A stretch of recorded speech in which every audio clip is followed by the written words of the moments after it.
ይደግምላችኋል። የሆነ ነገር መስተፋቅር ያደርጋል። በግልጽ የማውቀው እግዚአብሔር ምስክሬ ማለት ነው። ስለዚህ ይሄ ሶሎሞን እሺ፣ ምንድን ነው ስራው? ሰለሞን ንጉስ ነው። ስራው ንጉስ ነው። ጥበባውን ሁሉንም 300 ስንት አጋንንት ከጫካ ጠርቶ ሲያናግራቸው አልነበርም? ምንም ያደርገዋል ሲጀመር የለም። እንደዚህ ነው። ያው በኦርቶዶክስ ቤት የሰለሞን ጥበብ ብሎ የአጋንንት ጥበብ የሚያራምዱ ናቸው እንጂ ሰለሞን አንድ አስማት አልሰራም፣ ድግምት አልሰራም። ግን ይቅርታ እንደው ርዕሱን ሰዓት ነው በማለት እንደው እስኪ ትንሽ መለስ በል ወደኋላና ከመግባታችን በፊት አይ ብዙ ነገር ስለማቅ የትም አታመልጠኝም፣ ብትመለስ ይሻላል እና እንሄዳለን። ይህን መልስልኝና እስከፈለግከው እንሄዳለን። ግን ታዲያ ጥንቆላ ማለት ስለ ሰው አውቃለሁ ማለት ነው አልኩ አይደል? ፓስተሮቹ ብዙ ህዝብ ከተሰበሰበበት መሀል ሲጀመር እግዚአብሔርን እኔ ብዙ አውቃለሁ ስለ ጴንጤ ማለት ነው። የሚናገረው ፓስተሩ ቆሞ የራሱን ህይወት ታሪክ ነው።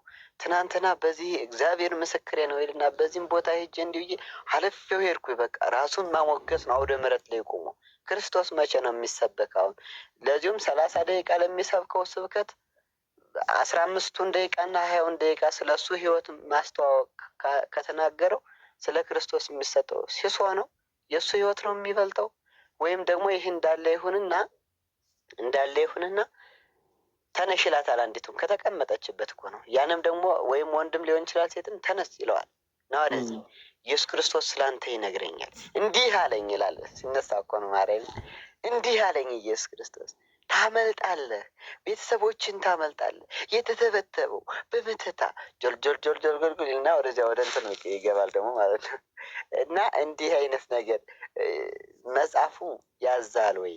መጽሐፉ መተታም አትሆኑ፣ እኔ ከመካከላችሁ እንዲሁም እኔ እውቀታም ነኝ አትበሉ ነው የሚል። እኔ ድውይ ነኝ፣ እኔ ድውይ ነኝ፣ እኔ ደካማ ነኝ በሉ ነው የሚል። እናንተ ደግሞ እኔ አዋቂ ነኝ፣ እኔ ከቤት የተቀበረው ነው ያለው፣ እንዲህ አይነት ነገር ወደፊት ይገጥማል እያል ጥንቋላ ቸርች ውስጥ ከሚካሄድ ከሆነ መጽሐፉ አያዝም። እናንተ ደግሞ መጽሐፉን ይዛችሁ እዚያ ውስጥ አብራችሁ የምታካሄዱ ከሆነ ይህን እንዴት ነው የምታዩት? እስኪ በእናንተ እስኪ አጠር አድርገህ ገለጽ አድርግልኝ። እሺ፣ አመሰግናለሁ። እንግዲህ የጸጋ ስጦታ የምትባል መጽሐፍ ቅዱሳዊ ትምህርት አለ። የጸጋ ስጦታ ማለት ለግማሹ በጥበብ የመናገር አንደኛ ቆሮንቶስ ምዕራፍ 14 ከቁጥር እስቲ ላውጣ እስቲ ከቁጥር 1 ይመስለኛል። ልሳን ማለት ነው አይደለም? ጸጋ ስጦታ የሚባል አለ።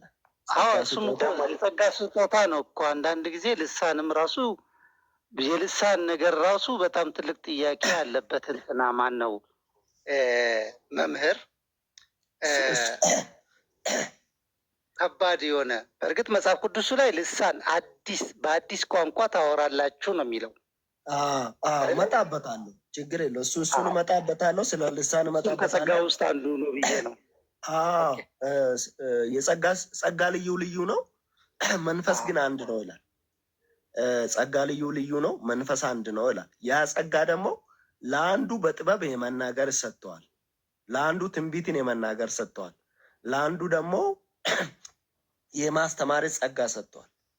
ስለዚህ ህግ ተሽሯል። ድሮ ነበረ ኢየሱስ ይመጣል ይወለዳል እንዲህ ብሎ ተሰቅሎ ያድናቸዋል ብለው ነቢያት አስቀድመው ተናግረዋል አደለ? ከዚያ በኋላ ኢየሱስ ክርስቶስ መጣ ተወለደ። ከዚያ በኋላ ነብዬታል የተነሳው እናንተ ናችሁ። ይቅርታ አንተን እንዲህ በማለት አንተም ግልጽ አድርግ እንድትነግረኝ ያው ስለምፈልግ እናንተ እያልክ ንገረኝ፣ እኛን በሚወክል ማለት ነው። እኔም ደግሞ አንተን በሚወክል ነግርሃለሁ እና እናንተ ማለት ነው። ከዚያ ወዲያ አሁን ነብይ ተነስቶ ምን ታምር ሰራ? ምን አደረገ? ነቢያት የነበሩ ክርስቶስ ከመወለዱ በፊት ነው። ተናግረዋል፣ ሰርቷል፣ ሆኗል፣ አይተናል። በቃ በአይናችን አይተናል። ከዚያ በኋላ እሱ ህግን ሽሯል አይደል? ህግ ሽሮ ያልነበረው እንደ ሌላ ህግ አስቀምጧል በመጽሐፍ ማለት ነው እንጂ አሁን በእናንተ ነቢያት ይነሳሉ አላለም። ከዚያ ወዲህ ማለት ነው። እሺ ላንብብል። እሺ ለዚህ ለነቢያት የምለው ነብይ የለም ብለን የምታምነው አንተ አይደል? ዛሬ በአዲስ ጊዜ ኪዳን ነብይ የሚባል ነገር የለም። ሐዋርያ የሚባል ዛሬ አለ። አሁን ሐዋርያት የሚባሉ አሁን ዛሬ አሉ። አብዛኛው እንደነገረ ሰምተዋል። ነገር ግልጽ ላድርግልህና ትንቢቱ ተፈጽሟል። የትንቢቱ ፍጻሜ ደግሞ ኢየሱስ ክርስቶስ ነው። አብዛኛው ትንቢቶች ላይ ማለት ነው። ከዛ በኋላ ምንም አይነት ትንቢት የለም እና በዛ በኢየሱስ ክርስቶስ ትንቢት በተፈጸመው ትንቢት ላይ እናንተ የሚያስቀጥላችሁ ነገር ምንድን ነው ነው? እሺ ገብቶኛል። ትንቢት በብሉይ ኪዳን ሐዋርያት ስለ ኢየሱስ ተነግረዋል፣ እሱ ደግሞ ተፈጽመዋል ለምትሉት አዎ ትክክል ነው። በብሉይ ኪዳን እግዚአብሔር በነቢያት አፍ ስለ ክርስቶስ ኢየሱስ፣ ስለ አዲስ ኪዳን ስለሚመጣ ስለ እግዚአብሔር መንግስት ተናግሯል፣ እሱ ተፈጽመዋል። ነቢያት ግን በዘመናት መካከል ዛሬም መነሳት የሚከለክላቸው የለም። ዛሬም ነቢያት መነሳት ይችላሉ። እንዴት? ለምን እነሳሉ? እግዚአብሔርን ለማገልገል፣ እግዚአብሔር ቀድሞ የተናገረውን ቃል ለመግለጥ። አሁን ለምሳሌ ኤፌሶን ምዕራፍ 4 ላይ ወደ ታች የወረደው መላውን ፍጥረት ዓለም ይሞላ ዘንድ ከሰማያት ሁሉ በላይ የወጣ እርሱ ራሱ ነው ይላል። እያንዳንዳቸውን ሐዋርያት፣ እያንዳንዳቸውን ነቢያት፣ እያንዳንዳቸውን ወንጌል ሰባኪ፣ ሌሎችን ደግሞ እረኞች፣ አስተማሪዎች የሆኑ ዘንድ የሰጠው እርሱ ነው ይላል። አየ ክርስቶስ ኢየሱስ ምንን ሰጠ? ሐዋርያነትን ሰጠ፣ ነቢይነትን ሰጠ፣ ወንጌል ሰባኪዎችን ይሄንን ጸጋ ሰጥቷል። አሁን ትንቢትና ነቢይን መለየት እዚህ ጋር አሁን አልለያችሁም። ሁለታችሁም ድሬም ይሄ ወንድሜም ሁሉም አልለየም። ትንቢት ማለት አንድ ነቢይ የተናገረው ቃል ማለት ነው። እሱም ደግሞ በብሉይ ኪዳን ነቢያት ትንቢትን ተናግረዋል። ትክክል ነው። እሱ ደግሞ በክርስቶስ ኢየሱስ ዘመን ተፈጽሟል።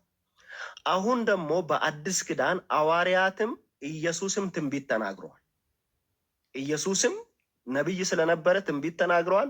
ነቢያትም የክርስቶስ ኢየሱስ ሐዋርያትም ነቢያት ስለነበሩ ምን አድርጓል? ትንቢት ተነግረዋል። ይሄንንም ትንቢት ደግሞ እውነታውን የሚገልጥልን ነቢያት ይነሳል። ነቢያት ለመነሳት ዛሬም ነገም የሚከለክለው ነገር የለም። ትንቢት ግን ላልከው ትንቢት ተፈጽሟል። ልክ ነው። ስለዚህ በዚህ አንግል መረዳት ከቻልክ እንትን ይኸውልህ የነቢያት ዋና ዓላማቸው ለምን እንደው ልንገርህ። የነቢያት ካወቅ ታውቀዋለህ፣ ባታውቀው ልድገምህና ማለት ነው። ስለ ኢየሱስ ክርስቶስ ስለሚመጣው ነገር ሊናገሩ ነው። ተናግረዋል። ኢየሱስ መጣ፣ ተፈጸመ። ኢየሱስ መጣ፣ ተፈጸመ። አንድ ጊዜ ሚውት አድርግና አዳምጠኝ። ስለ ኢየሱስ ሊናገሩ መጣ እና የእናንተ ነቢያት የሚናገሩ ስለ ሰው ህይወት ነው። አሁን ኢየሱስ ይመጣል። ኢየሱስ ከድንግል ይወለድ እንዲህ ብሎ እኮ አይሰውኩ። አንተ በዚህን ጊዜ እንደዚህ ይገጥምሃል፣ ያሳለፍከው ህይወት እንደዚህ ነው፣ እዚህ ደግመውብሃል፣ ነከሌ መተተኞች፣ ሟርተኞች እንደዚህ ያስበውብሃል፣ ወደፊት እንደዚህ ትሆናለህ። እንደዚህ ነቢያት የመጡ ስለ ክርስቶስ ሊናገሩ ነው። የእናንተ ነቢያት የሚሰብከው የሰውን ህይወት ለመናገር ሰዓታችን አስወራኝ እንጂ። እሺ፣ አይ ብዙ ሳትሄድ እነዚህ አሁን በፕሮቴስታንት ቤት ያሉት ነቢያት የእግዚአብሔር ነቢያት ሳይሆን የሰይጣን ነቢያት ናቸው። ግልጹን ንገረኝ ካልክ ማለት ነው። እነዚህ የምናገሩ ስለ ቤት ነው የሚያል ተባረክ። እነዚህ ነቢያት ሳይሆኑ ሸቃዮች፣ እንደዚያ ነው። ስለ ምድር የሚያወሩ ከራሳቸው ከስጋ የሚያወሩ እኔ የጋንንት ናቸው ብዬ ነው ገጽልኝ ነገር ማለት ነው። ነቢይ ሲባል ምን ማለት ነው? የእግዚአብሔር አፍ ማለት ነው። የእግዚአብሔር አፍ እግዚአብሔር ነቢይ ማለት የእግዚአብሔር አፍ አይደለም። የእግዚአብሔር ማለት እንደዚህ የእግዚአብሔር አፍ ከእግዚአብሔር ሰምቶ የሚናገር ማለት አይደለም። እሺ፣ አይደለም። ምንድን ነው? ግን ተናገርና እኔ ደግሞ ነቢይ ማለት እነግርሃለሁ። አንተ ተናገር። እሺ፣ ዘጸአት ምዕራፍ 7 ቁጥር 1 ላይ ምን ይላል መሰለ? እግዚአብሔር ሙሴን በተናገረበት ዘጸአት ምዕራፍ 7 ላውጣና አንዴ ላንብበውና እግዚአብሔር ሙሴን እንዲህ አለው፣ ልብ በል እኔ አንተን ለፈርዖን እንደ አምላክ አደርጋለሁ፣ ወንድም አሮንም ያንተ ነቢይ ይሆናል። እኔም ያዘዝሁን ሁሉ ትነግራለህ። ወንድም አሮንም እስራኤላውያንን ከአገሩ እንደወጡ እንዲወጡ ይልቀቃቸው ዘንድ ለፈርዖን ይናገራል አለ። አየህ አሁን ሙሴ ምን አለው? ወንድም አሮን ለአንተ እንደ ነቢይ ይሆናል አለ። ሙሴ ከእግዚአብሔር ሰምቶ ይናገራል። ያ የተናገረውን አሮን ደግሞ ወደ ህዝቡ ያወርዳል ማለት ነው። ስለዚህ እግዚአብሔር የተናገረውን የሚናገሩ ማለት ነው። በሌላ በኩል ማለት ነው እግዚአብሔር ለሙሴ ይናገራል። ሙሴ የእግዚአብሔር ነቢይ ነው። ከዛ ደግሞ አሮን ደግሞ ሙሴ ከእግዚአብሔር ተቀብሎ ለአሮን የሰጠው አሮን ደግሞ ለህዝቡ ይናገራል ማለት ነው። ስለዚህ ነቢያት ማለት ከእግዚአብሔር ሰምቶ የእግዚአብሔርን ቃል ለክዳን ህዝብ የሚናገሩ የሚያውጁ ናቸው።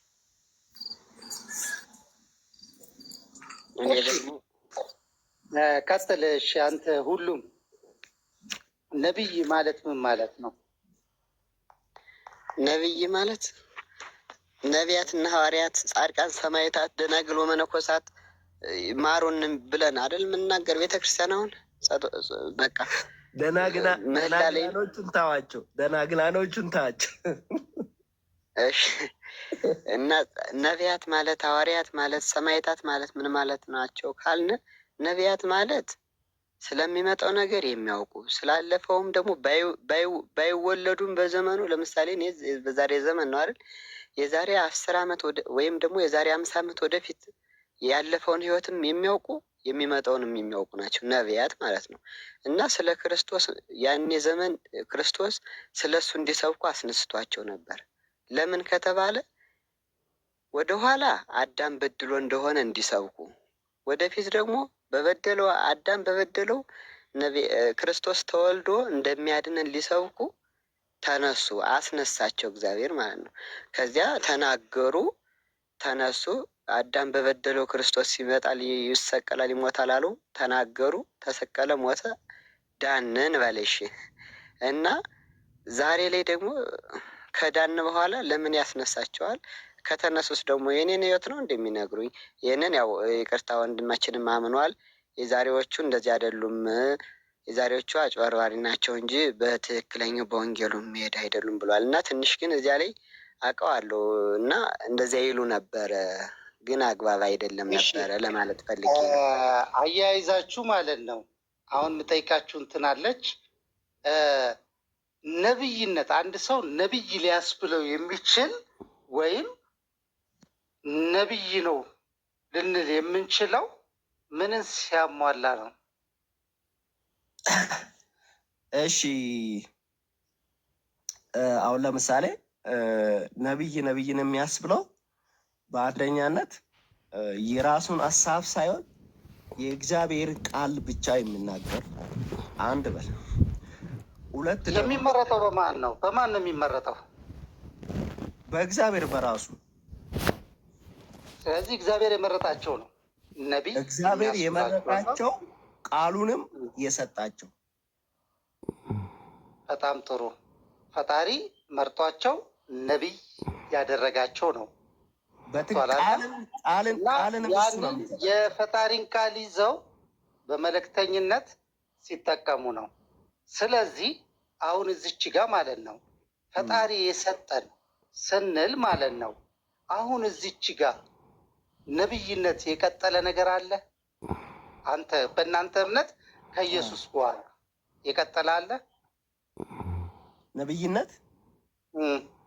የለም። ከኢየሱስ በኋላ የቀጠለ የተናገረ ምንም የለም። ምክንያቱም ከእግዚአብሔር የሚሰጥ ስልጣን ነው። ተመርጠው የሆኑት ናቸው ነቢይነት ማለት ነው አይደለም? ይህንን እንተማመን። ስለዚህ ብዙ እነዛ ሐዋርያቶች ነቢይ ናቸው የሚል ነገር ማን ሰጣቸው ነው? እግዚአብሔር ሰጥቷቸዋል? አልሰጣቸውም? ከሐዋርያት ውስጥ ነቢይ የተባሉት እነማን ነበሩ? ከሐዋርያት ውስጥ እስቲ ንገረኝ። ጳውሎስ ነቢይ ነው። አሁን ለምሳሌ ማን ያለው? የት ቦታ አለ? እስቲ ንገረኝ። እሺ እንደዚህ ይላል ሮሜ ምዕራፍ 1 ላይ አስቀድሞ የኢየሱስ ክርስቶስ ባሪያ ሐዋርያ ሊሆን የተጠራው የእግዚአብሔር ወንጌል ተለየ ይላል። እሺ ከዛ ስለዚህ ወንጌል በነቢያት በኩል በቅዱሳን መጽሐፍት አስቀድሞ ተስፋ ሰጠ። እሺ ቆይ እንትን ላይ ሊድል አንዴ ቆይ እሺ ኤፌሶን ምዕራፍ 1 ቁጥር 1 ላይ በእግዚአብሔር ፍቃድ የክርስቶስ ኢየሱስ ሐዋርያ ከሆነ ከጳውሎስ በክርስቶስ ላሉት ለታመኑ በኤፌሶን ለሚገኙ ቅዱሳን ይላል። በእግዚአብሔር ፍቃድ የኢየሱስ ክርስቶስ ሐዋርያ ማለት አየህ፣ ማፈቅዶ ነው ለኢየሱስ ክርስቶስ ሐዋርያ የሆነው ወይም ደግሞ ለኢየሱስ ክርስቶስ የተላከው እግዚአብሔር ነው የመረጠው። ይሄ በደንብ አንብበው ነጋሽ። በእግዚአብሔር ፍቃድ ማን ነው እንደዛ የሚለው? ራሱ ጳውሎስ። እሺ በእግዚአብሔር ፍቃድ ገና ፍቃዱን ያላገኘ ማለት ነው። እሺ ኧረ አይደለም፣ በእግዚአብሔር ፍቃድ ያገኘው የለማ። ይኸው ፈጣሪ በእግዚአብሔር ፍቃድ ነቢይ ብሎ የጠራቸው ሰዎች አሉ አይደለም? አብርሃም፣ ሙሴ፣ ኢየሱስ ብሎ እነዚህ ነቢያቶችን ጠርቷቸዋል። ጳውሎስ ጠርቶታል። ማን የጠራው? እግዚአብሔር ጠርቶታል ነቢይ ብሎ። ያው በእግዚአብሔር ፍቃድ የኢየሱስ ክርስቶስ ሐዋርያ። እሺ ቀጥል። ጠራው ብዬ አላስብም። እሺ ቀጥል። ያ ግን እሱን አይገልጽም። እግዚአብሔር እንደ ሾሞ በነቢይነት አይገልጸውም። ምክንያቱም ሐዋርያቶች በኢየሱስ እግር ስር ተቀምጦ 12ቱ ሐዋርያቶች የተማሩት ናቸው። እነሱንም ማለት ነው ፈጣሪ እኔን እንዳዘዘኝ ይላል አይደለም ኢየሱስ ክርስቶስ። እናንተንም አዛቸዋለሁ ይህንን ወንጌል ለጠፉት ለእስራኤል በጎች ይልና ማለት ነው ለ12ቱ ነገድ አስተላልፉ ብሏቸው ልኳቸዋል። ይህንን የላካቸው መቼ ነው? በሚያርግበት ሰዓት ነው አይደለም? አይ ከሱም ቀድሞ ይህን ወንጌል ማለት ነው ከኢየሱስ ክርስቶስ ስር ተቀምጦ የተማሩት 12 ሐዋርያቶች አሉ።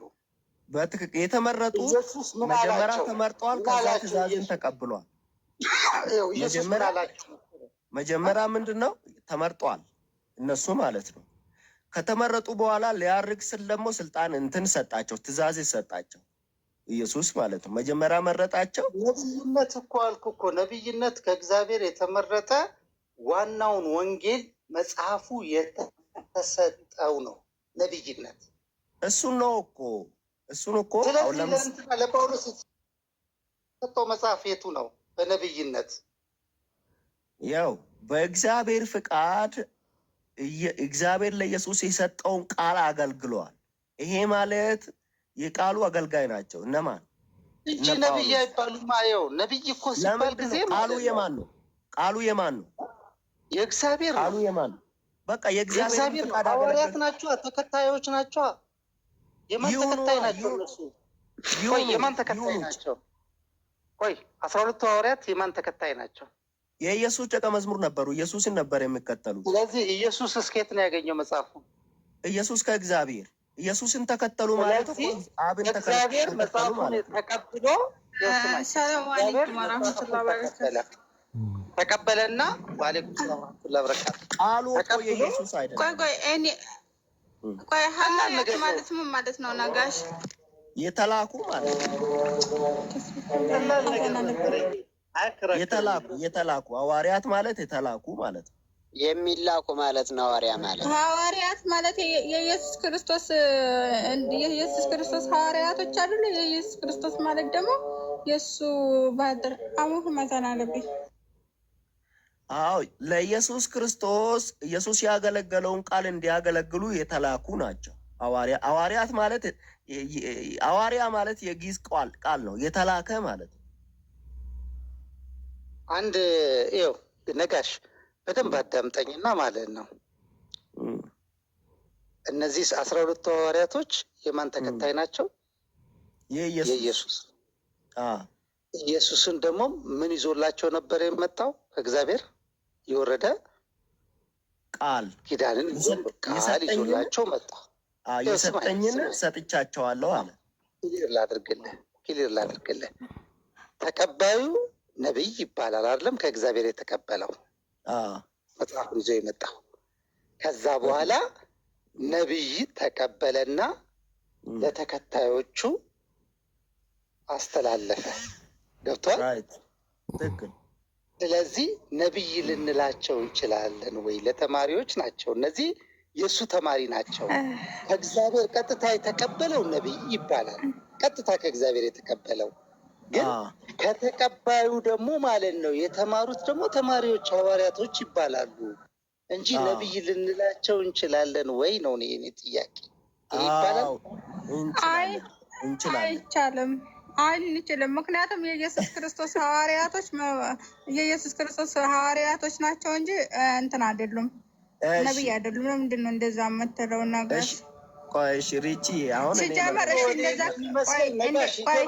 እንደዛ ከሆነ ነቢያቶች ብዙ ናቸው ገና ይነሳሉ ብሎ የሚያስበው ነገር እንዳለ ስለገባኝ ነው።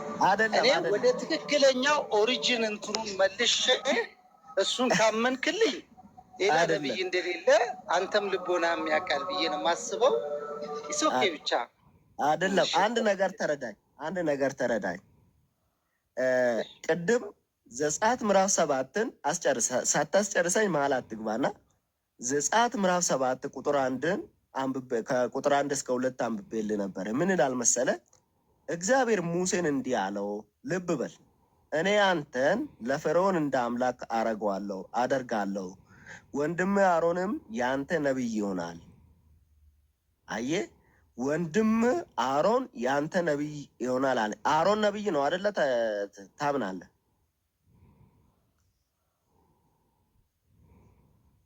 ድሬ ነው ነቢይ ነው። ስለዚህ እነቱም ማለት ነው። እዚች ጋር አንድ ነገር ልንገርህ። እግዚአብሔር ሙሴ ምን ነበር ያደረገው? አምላክ ነው ያደረገው።